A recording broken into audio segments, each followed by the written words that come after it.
Welcome to another episode of Shots from the Winchester podcast, where we explore leadership topics from a variety of perspectives. This podcast is brought to you by Greencastle Consulting, your nation's premier strategy execution firm. Dr. Johnathan Harold from Reincarnated Therapy Services. Thank you for being back on the show again. Last time you were on the show, we were talking about VetFest, and you were one of our vendors for that. How was that for you this year? Oh, VetFest is always a great time. Just getting with other veteran businesses and really talking to the participants that come in and engage in that process. It's such an enjoyment. I like going out every year, and I'm definitely coming back this year. So nice, good. That's great to hear. It's great to hear. It's going to be bigger and better every year. So last time we talked about some of your services, things that you do. You're also a veteran of the Navy. And that's part of why you connected with Greencastle, since Greencastle is like a veteran, 100% veteran owned and operated business. So working together is a good look, especially with a lot of veterans that have PTSD, a lot of first responders, people like that. So thank you for putting that out there, letting people know that you're available and your services are available for that. And today, actually, you're going to be talking about a new system that you have set up with what was it? It's called Reclaiming Your Mental Health. And it's 9 modules. And we want to let our audience know what that's about. So what was inspired for this program is a few years ago when I was in high school, I was part of this program called Hugh O'Brien Youth Leadership. And while being there, we were stuck in this hotel for 3 to 4 days. And we had mentors, and throughout that days, all we were receiving was a lot of information about building leadership, building yourself up. And while I was there, I had this mentor. His name was Ted. He was there. He was wearing a big cowboy hat. I'm from the city of Philadelphia. And what I'm used to with seeing somebody with a big cowboy hat is either you're a Dallas Cowboy fan or you're Doc Holliday. But as I met him, we got to know each other pretty well. And towards the end, one of the speakers gave this really passionate speech, and towards the end, he comes looking at me and he's like, Johnathan, I need you to go out there and I need you to help my children. I need you to do things that's going to change the world and kind of help us. And that really stuck with me even as I went through and went into the military. I was always thinking about what ways can I like help and change and really serve people. And as I went through my doctorate program, what happened is I had this opportunity to see the mental health from multiple sides.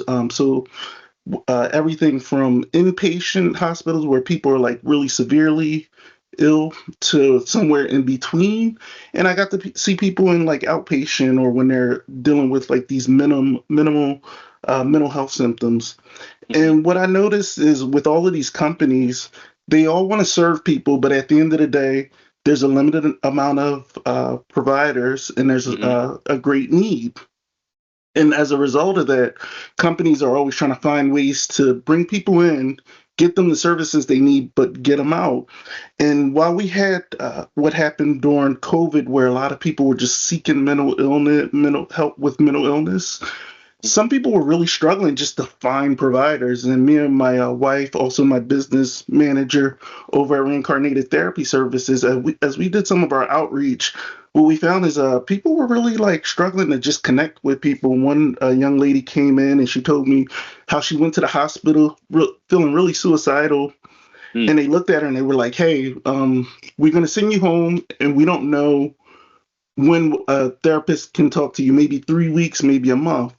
Wow. Now, as a result of that and looking at what I've been through with the various programs, what I can tell you is that there's interventions that could potentially help people, especially on the ground floor, or if we're talking about like these mild to moderate symptoms that could be beneficial to either keeping people from going to seek mental health care directly, or even if they do seek it, they come in with a more informed basis, like they know what to expect from the process. And what Reclaiming Your Mental Health is all about is really kind of teaching people some of these things. We give people these lessons that are really understandable. It's what you call like evidence-based, research-backed, Hmm. And it could truly be just beneficial and helpful for people. And we tell stories from a way that truly helps people grasp the concepts in ways that they can better help themselves to reclaim their mental health. So. Are we digging into their own personal mental health journey during this, or is it more of a broader scope of how to recognize mental health in general? Yeah, what I would say, this is more self-paced.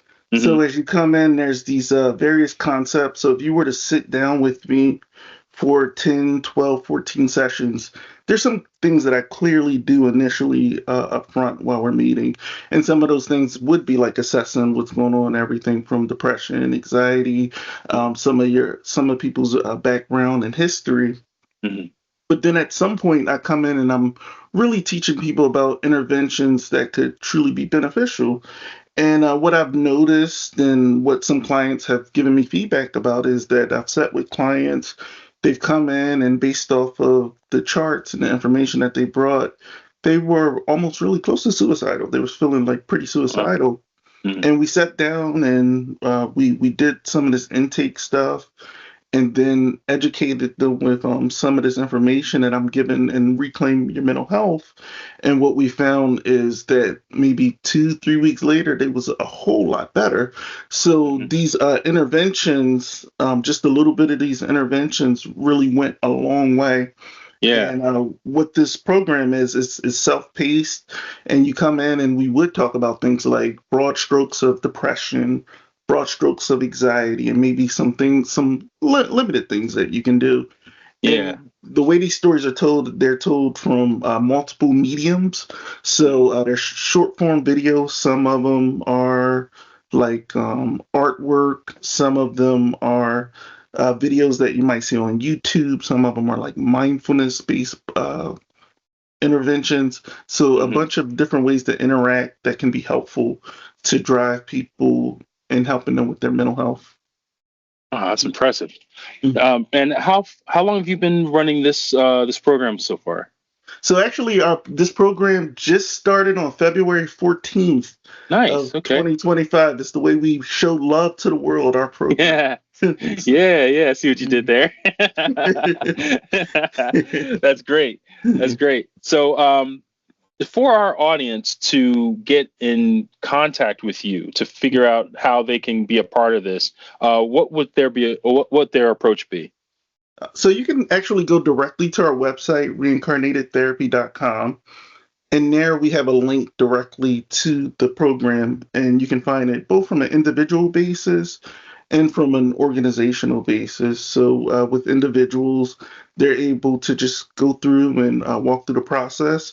And for organizations that feel as though they want to utilize this, everything from either EAP programs or companies that are being proactive. So if you Mm, see that you work with a group of people, they have, even if it's not them, they have families that may struggle with some of these like mental health concerns, or even mm, life can get a little bit more stressful. And what's involved in this is a lot of people will learn a lot of like short coping skills that can be truly beneficial and helpful overall. mhm. So it could be access from the individual side and the group side as well. Nice. And on my website also, if someone wants individual therapy, they're still welcome to schedule individual sessions with me online and in person as well. Nice. Hmm. That's good stuff. How long, just so the audience gets a general idea of your background as Hmm. a doctor, how long have you been doing therapy work? So technically, I've been doing therapy work for over 13 years at this point. Okay. I started, and some of the things that was inspired for me to even start therapy was my time in the military, really Mm, sitting down, talking to people during those long watches, really getting to know my fellow veterans and people that I yeah. served with.